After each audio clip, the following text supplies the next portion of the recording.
بسم الله الرحمن الرحيم والعاديات ضبحا فالموريات قدحا فالمغيرات صبحا فأثرن به نقعا فوسطن به جمعا إن الإنسان لربه لكنود وإنه على ذلك لشهيد وإنه لحب ஒற்றுமை பற்றி பேசி வருகிறீர்கள். ஆனால் பிரிவினைவாதம் செய்கிறீர்கள். உதாரணம், தவிர ஒரு அமைப்பாக இருந்தது. ஆனால் நீங்கள் ஒருவர் மீது ஒருவரை குறை கூறி அது 10 அமைப்புகளாக ஆக்கிவிட்டீர்கள். அதுபோல் அது ஒற்றுமைக்கு அழகா? அதுபோல் ஒருவருடைய குறைகளை துருவி துருவி ஆராயாதீர்கள் என்று மார்க்கம் சொல்கிறது. ஆனால் நீங்கள் நமது இயக்கமாகிய தமுமுக, இந்திய தவ்ஹீத் ஜமாத் மற்றும் பல அமைப்புகளின் குறைகளை துருவி ஆராய்ந்து அது பொது மேடையில் அவர்களை குறைகளை திட்டுகிறீர்கள். அதுவும் அவர்களுக்கு பட்ட பெயரும் சூட்டுகிறீர்கள். இது மார்க்கத்துக்கு உட்பட்டதா, புறம்பானதா? இது மார்க்க அறிஞருக்கு அழகானதா என்று விளக்கம். அஸ்ஸலாமு அலைக்கும் வரஹ்மத்துல்லாஹி பரகாத்து. ஃபர்ஸ்ட் என்ன கேட்கிறாருன்னா, ஒற்றுமையை சொல்லக்கூடிய நீங்க பிரிவினைய உண்டாக்கிட்டீங்க என்று சொல்றாங்க. அதாவது முதல் விஷயத்தை நீங்க புரிந்து கொள்ள வேண்டும். இஸ்லாம் மார்க்கத்தில் எந்த ஒரு இடத்துலையும், குர்ஆன்லயோ ஹதீஸ்லயோ ஒற்றுமையை பற்றி சொல்லவே இல்லை. எல்லாம் ஒத்துமையா இருக்குன்னு எங்கேயாவது இருக்கா? ஒரு வசனம் இருக்கா குர்ஆன்ல? இல்ல. நபிகள் நாயகம் ஸல்லல்லாஹு அலைஹி வஸல்லம் அவர்கள் ஒற்றுமை பற்றி சொல்லியிருக்கிறாங்களா? சொல்லவே இல்லை. இஸ்லாம் மார்க்கத்தை நீங்க கரெக்டா சொன்னீங்கன்னா சொல்ற இடங்கள்ல எல்லாம் ஒற்றுமைக்கு வேட்டு தான் வைக்கிற மாதிரி அல்லாஹ்வுடைய சட்டங்கள்லாம் இருக்கிறது. இப்ப உதாரணமா வரதட்சணை வாங்காதீங்கன்னு நீங்க சொல்றீங்க. அப்ப வாங்கினவனுக்கு உங்களுக்கு சண்டை வராம இருக்குமா? குர்ஆன் உங்களுக்கு என்ன சொல்லுது? நன்மையை ஏவு, தீமையை தடுன்னு சொல்லுது. தீமையை தடுத்துங்கன்னு இறங்கிட்டாலே ஒற்றுமை எப்படி வரும்? அல்லாஹ் எடுத்து தர அந்த மேற்ற தீமைக்கு எதிராக நில்லு, கையால போய் தடு, வாயால தடுன்னு சொன்னா, அப்ப தீமை செய்பவர்களை போய் இப்படி செய்யாதுன்னு நீங்க சொன்னீர்களே, ஆனால் அங்க ஒத்துமை வருமா? ஒத்துமை வரவே வராது. ஒற்றுமை வர்றதா இருந்தா அல்லாஹ்வுடைய வேதத்துல என்ன இருக்காது? தீமையை தடுக்க சொல்லி வசனம் இருக்காது. தீமையை தடுங்கள் என்று அல்லாஹ் சொல்லி இருக்கும் பொழுது, அப்ப எங்கெல்லாம் ஒரு குடிகாரன்ட்ட போய் நீ குடிக்காதன்னா அவனுக்கு நமக்கு சண்டை வரத்தான் செய்யும். வட்டி வாங்குறவன்ட்ட போய் நீ வாங்காதன்னு சொன்னா வாங்குறவன் ஒரு கோஷ்டியாக, வாங்காதவன் ஒரு கோஷ்டியாக ஆகத்தான் செய்வான். அதுதான் அல்லாஹ் கட்டளை அப்படித்தான் போடுகிறான். அதே மாதிரி ஒரு ஊர்ல பூரா எல்லாம் சேர்ந்து வரதட்சணை வாங்கிட்டு இருக்கிறாங்க, ஒத்துமையா வாங்குறாங்க, பேசாம இருந்துக்குருவோம் அப்படின்னு இருந்தா அப்ப என்னவாயிரும்? வரதட்சணையில எல்லாம் மூழ்கி போய் கிடப்பாங்க. நம்ம சொல்லி திருத்தி 10 பேர் வாங்காதவனை மாத்தணும்னு வைங்களேன், இவன் அவனு வேறையா போயிடுவாங்க. இப்ப எல்லாம் ஒன்னாதான் இருந்தாங்க, ஒன்னா இருந்தவன் என்னவாயிருவான்? பிரிஞ்சிருவான். அப்ப இஸ்லாத்துல குர்ஆன்ல A to Z எடுத்து நீங்க பாத்தீங்கன்னு சொன்னா அதுல உள்ள ஒவ்வொரு விஷயத்தையும் நீங்க நடைமுறைப்படுத்தினீர்களே ஆனால் கண்டிப்பா சமுதாயத்தில் எதிர்ப்பு வரும். இப்ப நபிகள் நாயகம் ஸல்லல்லாஹு அலைஹி வஸல்லம் இந்த மார்க்கத்தை சொன்னாங்களே, அவங்களுடைய கேரக்டர்ல ஏதாவது குறை இருந்துச்சா? அவங்க பண்பாட்டுல ஏதாவது குறையா? அவங்களுடைய அணுகுமுறையில் ஏதாவது தப்பு இருந்திருக்குமா? அப்ப அடிச்சான். அவங்கள விட மென்மையை யாருக்கு சொல்ல முடியும்? அவங்களோட பக்குவமா யாருக்கு சொல்ல முடியும்? ஆனாலும் என்ன செஞ்சாங்க? அவ்வளவு அப்பளுக்கு இல்லாத ஒரு வாழ்க்கையை 40 வருஷம் வாழ்ந்து காட்டிவிட்டு அவங்க போய் சொல்றாங்க. சொல்ற மேட்டர் என்னவா இருக்கு? அடி உழுவுற மேட்டரா இருக்கிறது. லா இலாஹ இல்லல்லாஹ்வே ஒற்றுமைக்கு வேட்டு வைக்கிறதானுங்க. லா இலாஹ இல்லல்லாஹ்க்கு என்ன அர்த்தம்? அல்லாஹ் வணங்குன்னு சொன்னா சண்டை வராது. லா இலாஹ இல்லல்லாஹ் கதா அர்த்தம் அல்லாஹ்வை தவிர யாரையும் வணங்காதன்னு சண்டை வரும்ல. அப்படித்தானே களிமா இருக்குது. லா இல்லைன்னு தானே ஆரம்பிக்குது. லா இலாஹ இல்லல்லாஹ் வணக்கத்திற்குரியவன் அல்லாஹ்வை தவிர யாரும் இல்ல அப்படின்னா இது இல்ல அது இல்லங்கும் போது அதை வணங்குறவன் அடிக்க வரத்தானே செய்வான். அப்ப அல்லாஹ்வை தவிர அல்லாஹ் வணங்குன்னு மட்டும் சொன்னா உங்களை எவன் அடிக்க மாட்டான். அல்லாஹ் தவிர அதை வணங்காத, கபரை வணங்காத, கபருக்காரன் அடிக்க வருவான். கல்லை வணங்காத, கல்லுக்காரன் அடிக்க வருவான். சூரியனை வணங்காத, சூரியன்காரன் அடிக்க வருவான். அப்ப நம்ம வணக்கத்துல என்ன சொல்லப்படுதுன்னா அல்லாஹ் வணங்குன்னு சொல்லாம வேற எதையும் வணங்காத நெகட்டிவா எதிர்மறையா சொன்னா அதுல எப்படி ஒத்துமை வரும்? அப்ப இஸ்லாத்தை நீங்க கரெக்டா கடைபிடிச்சீங்க அப்படின்னா என்ன, நீங்க சொன்ன ஒத்துமைன்னு ஒரு வாதம் இருந்தால் சமுதாயம் நாசமா அழிஞ்சு போயிடும். எல்லாம் சேர்ந்து சினிமா பாரு, எல்லாம் சேர்ந்து விபச்சாரம் பண்ணு, எல்லாம் சேர்ந்து தண்ணி ஆட்டி, எல்லாம் சேர்ந்து வரதட்சணை வாங்கு, ஊர்ல என்னென்ன அக்கிரமம் இருக்கும் அப்படின்னு எல்லாம் சேர்ந்து அப்பதான் ஒத்துமையா இருக்கும். அதை தவிர நீங்க எப்ப சத்தியத்தை எடுத்து சொன்னீங்களோ அது ஒத்துமையை குலைக்கும். அப்ப குரான்ல என்ன செய்யறான், அதுக்குன்னு ஒரு கூட்டம் இருக்கணுங்கிறான். அதனால்தான் சிறந்த சமுதாயம்ங்கிறான். குந்தும் ஹைர உம்மா, நீங்கள் சிறந்த சமுதாயமா இருக்கிறீங்க. எதனால? தஅமுருன பில் மாரூஃப், நல்லதை எடுத்து சொல்றீங்க. தன்ஹவுன அனில் முன்கர், தீமையை தடுக்கிறீங்க. அதனால சிறந்த சமுதாயம். அப்ப தீமையை தடுக்கிறீங்க அதனால சிறந்த சமுதாயம்னா செய்யணும்னு விளங்குது இல்ல? செஞ்சா எப்படி ஒத்துமை வரும்? தப்பு செய்யறவன் அவன் தப்பை சுட்டி காட்டினா எப்படிங்க ஒத்துமையா இருப்பான்? அதனால நீங்க என்ன விளங்கிக்கணும், இஸ்லாத்துல ஒரு இடத்துலையும் குர்ஆன்லயோ ஹதீஸ்லயோ ஒற்றுமையா இருங்கன்னு சொல்லவே இல்லை. என்ன சொல்லப்பட்டிருக்கு? வஅத்தஸிமூ பிஹப்லில்லாஹி ஜமீஆ, அல்லாஹ்வுடைய கயிறை எல்லாரும் சேர்ந்து பிடிங்கன்னு தான் இருக்குது. இத ஒற்றுமை என்னும் கயிற்று இவங்க இஷ்டத்துக்கு அர்த்தம் செய்வாங்க. அப்படி ஒரு வாசகம் அதுல இல்ல. குர்ஆன்ல எப்படி இருக்கிறது? வஅத்தஸிமூ, பிடித்துக் கொள்ளுங்கள், பிஹப்லில்லாஹ், அல்லாஹ்வுடைய கயிறு. அல்லாஹ்வுடைய கயிறு என்பது குர்ஆன். அல்லாஹ்வுடைய கயிறை நீங்கள் பிடியுங்கள், அனைவரும் சேர்ந்து பிடியுங்கள். அந்த ஒத்துமை ஒண்ணுதான் இருக்கிறது. எந்த ஒத்துமை? சத்திய மார்க்கத்தை நம்ம சொல்லணும். யாரு கரெக்ட்னு படுதோ அவன்லாம் வந்து சேரணும். கொள்கையில கரெக்டா நிக்கணும். இதை நோக்கி எல்லாரும் வரணும். அந்த ஒற்றுமை தான் இஸ்லாம் சொல்ற கொள்கையில் ஒற்றுமை. ஒரே கொள்கையை நோக்கி எல்லாத்தையும் அழைக்கணும். அந்த கொள்கை பிடிக்காதவங்க போகத்தான் செய்வாங்க, போயிட்டு போறாங்க. கொள்கையில சரியான ஆளுக்கு மட்டும் வரட்டும். இப்படித்தான் மார்க்கம் நமக்கு சொல்கிறது. அதனால ஒற்றுமையை நம்மளும் ஒரு காலத்துல ஒற்றுமையை பத்தி என்ன செய்யல, ஒற்றுமையை இந்த மார்க்கம் வலியுறுத்துகிறது என்று சொன்னதே கிடையாது. அது இல்லை என்பதுதான் நம்ம சொல்றோம். எப்படி அதாவது சத்தியத்தை சொல்றவனையும் அசத்தியவாதியும் எப்படி சமநிலையில கொண்டு வைக்க முடியும்? ஒற்றுமை அதானே. ஒற்றுமைக்கு என்ன அர்த்தம் செய்யறீங்க? கெட்டது செய்யறவனு நல்லது செய்யறவனு சமம் என்று ஆக்க பாக்குறீங்க. ஒரு காலம் சமம் கிடையாது. தீமையை தடுக்கிறவனு தீமையை செய்யறவனு சமமா? ரெண்டு பேரும் ஒன்னாக முடியுமா? அப்ப இன்னும் சொல்ல போனா உங்க அல்லாஹ் குர்ஆன்ல என்ன சொல்றான்? உங்களுடைய குல்லியன்கான ஆபாவுக்கும் அபுனாவுக்கும் ஒற்றுமைக்கு எதிரான வாசகத்தை பாருங்க. அல்லாஹ் எப்படி சொல்றான்னு, குல்லியன்கான ஆபாவுக்கும் அபுனாவுக்கும் இஹ்வானுக்கும் அசீரத்துக்கும் அம்பாலு நிக்தரப்துமுஹா வ திஜாரத்துன் தக்ஸவுன கசாதஹா அஹப்ப இலைக்கும் மினல்லாஹி வ ரசூலிஹி வ ஜிஹாதின் ஃபீ ஸபீலிஹி ஃபதரப்பஸு ஹத்தா யாதி அல்லாஹு பி அம்ரிஹி அல்லாஹ் சொல்றான். இதுக்கு என்ன அர்த்தம்?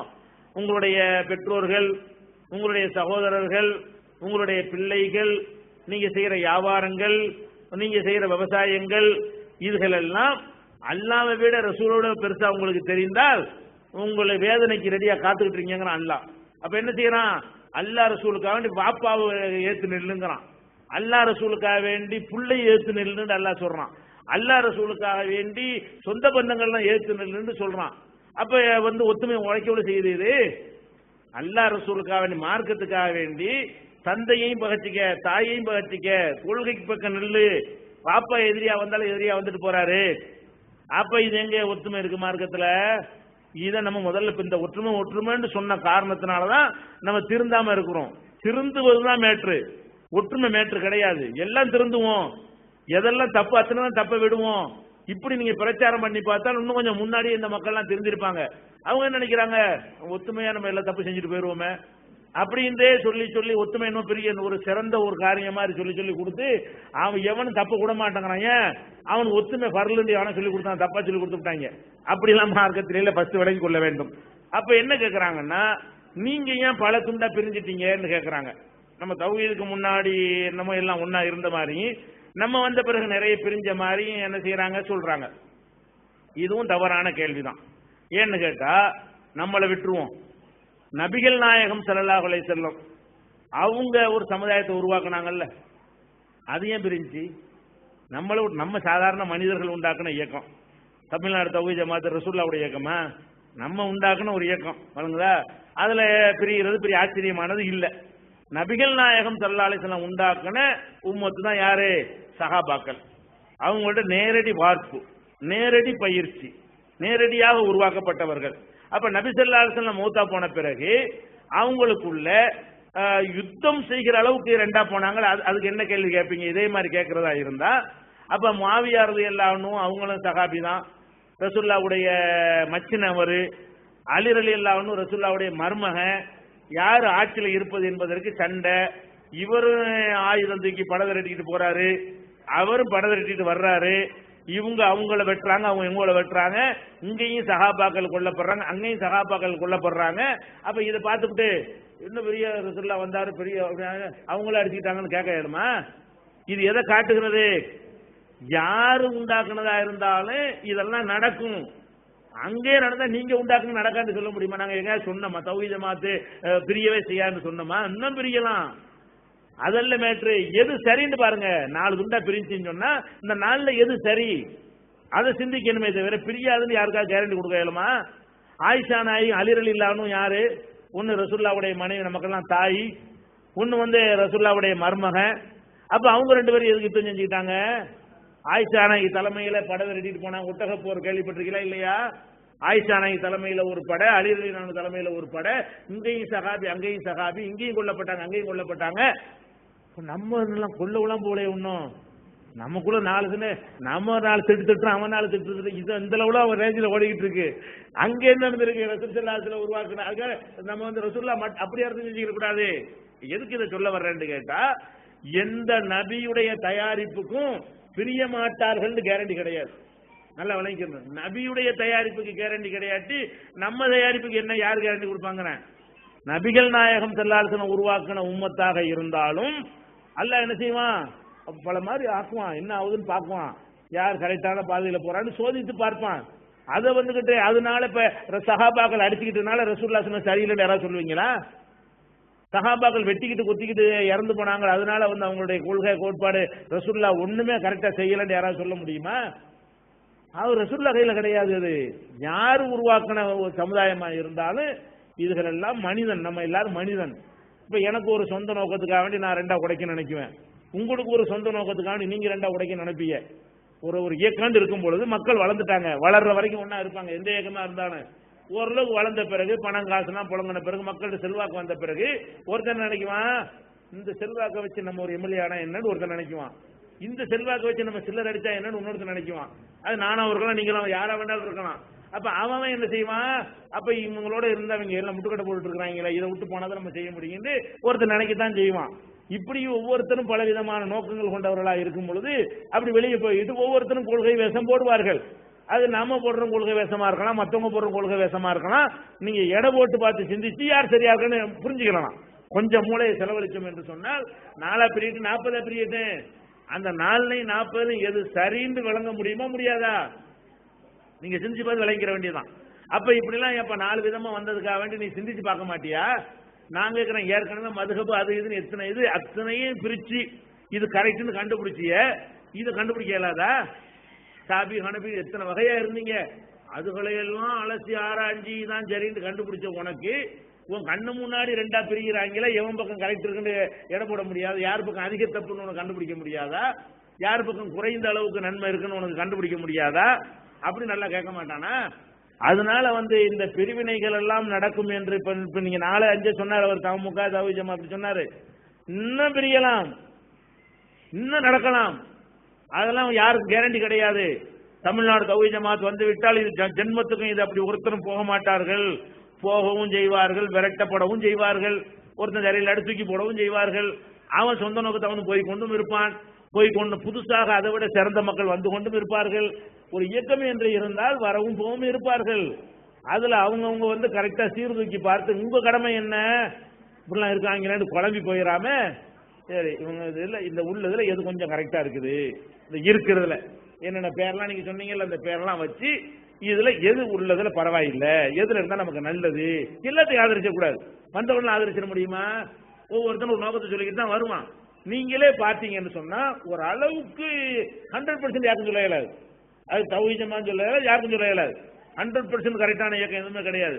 இருக்கிறதுல பார்த்தா எது கொஞ்சம் நல்லா இருக்குது, எதுல கொஞ்சம் தூய்மை இருக்கிறது, எதுல கொஞ்சம் தியாகம் இருக்கிறது, எதுல கொஞ்சம் அர்ப்பணிப்பு இருக்கிறது, எதுல ஓரளவுக்கு உண்மை இருக்கிறது, இதை உங்களுக்கு கண்டுபிடிக்க முடியும். அதன் பக்கம் நீங்க நின்று கொள்ளணுமே தவிர நீ ஏன் 2ஆ போன, நீ ஏன் 3ஆ போனன்னு கேட்பது அது அல்லாஹ்வுடைய வேலை, நம்ம கையில் எதுவும் கிடையாது. யாருக்கும் அல்லாஹ் அந்த கேரண்டி கொடுக்கவே இல்லை. ரசூலுல்லாஹ் மௌத்தா போனவனையே 2 குரூப்பா போயிட்டாங்களே, மௌத்தா போயிட்டாங்க, ஒரு ஆள் மௌத்தா போகலங்கிறாரு, ஒரு ஆள் போயிட்டேங்கிறாரு. இதை விட என்ன இருக்கு? ரசூல் ஸல்லல்லாஹு அலைஹி வஸல்லம் இறந்தவன 3 நாள் சென்று அடக்கம் பண்றாங்க. ஏன் மூத்தா போனது முடிவு எடுக்கலங்க? உமர் ரலியல்லாஹு சொல்றாரு மூத்தா போகலங்கிறாரு, கொன்னு விடுவாங்கிறாரு யாராவது மூத்தா போனதா. இதை விட என்ன பிரிவு என்ன வேணும்? அது ஏதோ கடைசியில் ஒன்னாக்கிட்டாங்க, 1-2 விஷயங்கள்ல ஒன்னாக்கிட்டாங்க, 1-2 விஷயங்கள்ல ஒன்னாகாம சண்டையும் போட்டு கொண்டார்கள். அப்ப இதுகளெல்லாம் நீங்க என்ன செய்யணும்? சீர்தூக்கி பார்க்கணும். இதை அது அடுத்து புரிஞ்சுக்கணும். அடுத்து என்னன்னு கேட்டா, ஒவ்வொருத்தருடைய குறைகளை துருவி துருவி நீங்க ஆராயிறீங்க அப்படிங்கிறாங்க. துருவி துருவி ஆராயக்கூடாது மார்க்கத்தில். கண்டிப்பா ஒரு அழகான விஷயம் தான் சொல்றாரு. துருவி துருவி என்ன செய்யக்கூடாது? ஆராயவே கூடாதுதான். கண்டிப்பா துருவி துருவி ஆராய்வது அல்லாஹ்வுடைய வேதத்தில் தடுக்கப்பட்டது. வலா தஜஸ்ஸசு, துருவி துருவி ஆராயாதீர்கள். துருவி துருவி ஆராய்னா என்ன அர்த்தம்? நம்மளை நோக்கி ஒரு ஆளு புகாரை கொண்டுகிட்டு என்ன செய்யறாரு? ஒரு நிர்வாகி, தௌஹீத் ஜமாத்துல ஒரு நிர்வாகி இருக்கான்னு வைங்க. அவர் என்ன செய்யறாரு? நாங்க வீட்டுல போய் தேடி பார்த்து அப்படிலாம் கண்டுபிடிக்கிறது கிடையாதுங்க. ஒரு நிர்வாகியை பத்தி நீங்க என்ன செய்றீங்க? நீங்க உங்கள்ட்ட ஒரு ஆதாரம் கிடைத்து அதை கொண்டுகிட்டு ஜமாத்துல கொடுத்து, இந்த ஆள் இப்படி இருக்காருங்க, இல்லாட்டி நடவடிக்கை எடுங்க, இல்லாட்டி நான் பப்ளிஷ் பண்ணி விட்டுருவேன், உங்க ஜமாத்துல இப்படி ஆள் இருக்கலாமான்னு ஒரு புகாரா தர்றாரு. அதை விசாரிக்கிறதுக்கு துருவுறதா? துருவுறதுன்னு எப்ப வரும்? நம்மளா போய் தேடி திருப்பி நடிகை போய் ஆள் வச்சு ஸ்பை வச்சு பார்த்து கண்டுபிடிச்சா துருவுறது வரும். தௌஹீத் ஜமாத்துல யார் மீதாவது நடவடிக்கை எடுக்கப்பட்டால் அது புகாரா வெடிச்சு அது ஒரு இஷ்யூவாகி ஜமாத்து பேரை கெடுங்கிற அளவுல வரும்போது, என்னங்க இந்த மாதிரி புகார் வந்திருக்குங்க, இந்த மாதிரி நீங்க செஞ்சதா வருது, இது விசாரிக்கணும், இல்லாட்டி அவன் போய் பரப்பி விட்டாண்டா உங்க கண்ணியத்தை விட ஜமாத்து கண்ணியம் போயிடும். இப்படிங்கிற ஒரு நிலையை ஜமாத்து சந்திக்கும் பொழுது ஒருவர் மீது வரக்கூடிய விசாரணையை நடத்தினார்களே, ஆனால் அதுக்கு பேர் துருவுறதா? துருவுறது கிடையாது. இப்ப என் மேல உங்களுக்கு ஒரு பெரிய புகார் இருக்குன்னா அழகா ஜமாத்துல சொல்லணும், சொல்லி விசாரிக்க சொல்லணும். அதை ஜமாத்து விசாரிச்சா துருவுறதாகுமா? புகார் உண்மையா பொய்யான்னு விசாரிப்பாங்க, பொய்னா அதை டிக்ளேர் பண்ணுவாங்க, உண்மைன்னா நடவடிக்கை எடுப்பாங்க. அப்ப ஒரு விசாரணை புகார் என்று ஆதாரத்தோட ஜமாத்துல கொடுக்கப்பட்டு அதை ஒரு முகாந்திரம் இருக்குது என்கிற சந்தேகம் நிர்வாகிகளுக்கு அது வெளியில ஒரு இஷ்யூவாகவும் ஆகக்கூடிய நேரத்தில் சில பேர் மீது இந்த ஜமாத்து விசாரணை செய்திருக்கிறதா, அல்லது அந்த ஜமாத்தே போய் வெளியே போய் ஒரு ஆளையா புகார் வராம புடிச்சு யார் மேலே நடவடிக்கை எடுத்திருக்குதா? ஒரு ஆள் மேல புகார் வரும்போது இப்ப என்ன செய்யணும்னு நீங்க சொல்றீங்க, அப்ப எங்களுக்கு சொல்லித்தாங்க. ஒரு ஆள் மீது பாரதூரமா என்ன செய்யறது? இவர் 10 லட்சம் ரூபாய் மோசடி பண்ணிட்டான்னு ஒரு புகார் வருது. அப்ப நம்ம என்ன செய்யணும்? நம்ம துருவக்கூடாது, நடத்திட்டு போறாரு அப்படின்னு நாங்க இருந்தா, அப்ப இந்த ஜமாத்துல நீங்க எல்லாம் இருப்பீங்களா? யோசிச்சு பார்க்கணும்ல. நீங்க ஒரு 10 லட்சம் ரூபாய் மோசடி பண்ணிட்டேன், நான் ஒரு 10 லட்சம் ரூபாய் மோசடி பண்ணிட்டதாக நீங்க ஜமாத்துல கம்ப்ளைண்ட் கொடுக்குறீங்க. எல்லா நிர்வாகம் என்ன பண்றாங்க? அப்படிங்கிறாங்க. அப்ப நீங்க என்ன செய்யணும்? நல்ல ஜமாத்துமீங்களா? 10 லட்சம் ரூபாய் நான் ஆதாரத்தோடு சொல்றேன், என்னப்பா கேட்பீங்களா கேட்க மாட்டீங்களா அப்படின்னு நீங்க கேட்கணுமா இல்லையா? அதை என்னை போட்டு விசாரிச்சு அது என்ன மேட்டர்ன்னு சொல்லி நான் குற்றம் செஞ்சா என் மேல் நடவடிக்கை எடுத்து, நான் குற்றம் செய்யலைன்னா அவனுக்கு விளக்கம் கொடுத்து அதை செய்யறது தானே ஜமாத்து. அதை செய்யாம ஒரு ஜமாத்து இருந்தா அவங்க துருவாம இருந்துட்டாங்கன்னு எடுத்துக்கிடுவீங்களா? அப்படி இந்த ஜமாத்து செய்திருக்கிறது. துருவம் யாரையும் துருவுனது கிடையாது. இந்த ஜமாத்தை பொறுத்த வரைக்கும் இன்னும் சொல்றேங்க, இந்த ஜமாத்துல மாநில நிர்வாகி இருக்கிறாங்க, மாவட்ட நிர்வாகி இருக்கிறாங்க, கிளை நிர்வாகி இருக்கிறாங்க. அத்தனை பேர் மலக்குகளா? சொல்ல முடியுமா? வெளிப்படையா நல்லவங்களா தெரிகிறதுல ஒரு காவாசி பேராவது 10% பேராவது பல குற்றச்சாட்டு உள்ளாளவங்க இருக்குதான் செய்வாங்க. வரல. ஒரு கிளையில தலைவரா இருக்கிறாரு, நல்லவரா காட்சி தர்றாருன்னா அதான் எங்களுக்கு தெரியும். மாநில நிர்வாகியா இருக்காரு, நல்லவரா காட்சி தர்றாருன்னா அதான் தெரியும் உலகத்துக்கு. அப்ப அதை நம்ம நம்பிக்கிட்டு இருப்போம். ஆனா உள்ளுக்குள்ள என்னவா இருக்கலாம்? இப்ப நீக்கு நாள்களை விட பயங்கரமான குற்றம் ஒருத்தர் இருக்கலாம். ஆனா நமக்கு அது தேவை கிடையாது. வெளியில வராத வரைக்கும், புகார் வராத வரைக்கும் அதை சொல்ல இயலாது. அப்ப நாங்க துருவலைய எல்லா நிர்வாகிகளும் 100% அப்பொழுது கற்ற மலக்குமார்களை வைத்திருக்கோம் நாங்க சொல்றோமா? இருக்கக்கூடிய நிர்வாகிகளே தப்பு செய்யறவர்கள் இருப்பார்கள். அது எங்க கடமை கிடையாது. நீங்க ஆதாரத்தோட கொண்டாந்து காட்டுங்க, நாங்க நடவடிக்கிறோம். காட்டலன்னா எல்லாம் நல்லவன் தான்.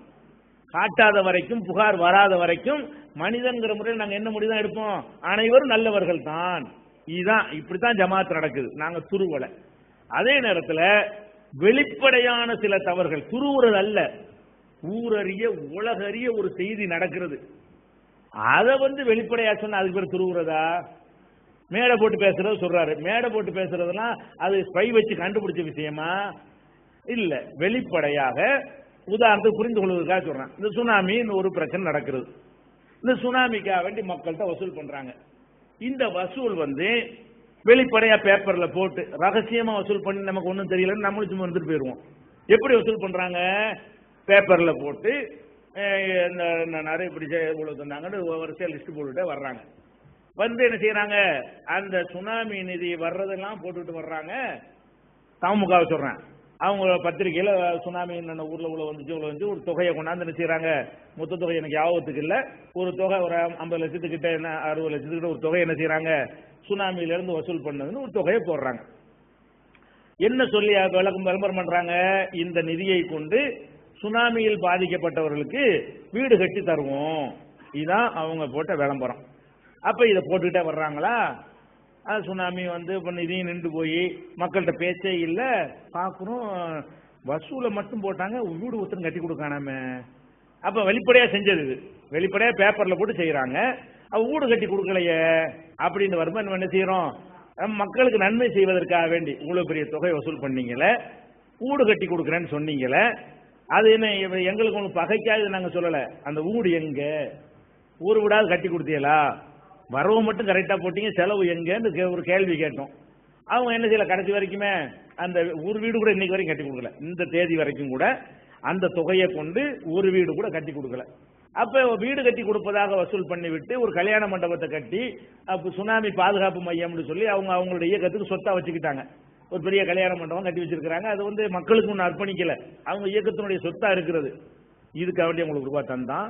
அப்ப ஊரறிய உலகறிய சுனாமியில ஒவ்வொருத்தனும் அவன் பொண்டாட்டிக்கு அனுப்பாம, அம்மா அப்பாக்கு அனுப்பாம ரூபாய் அனுப்புனான்.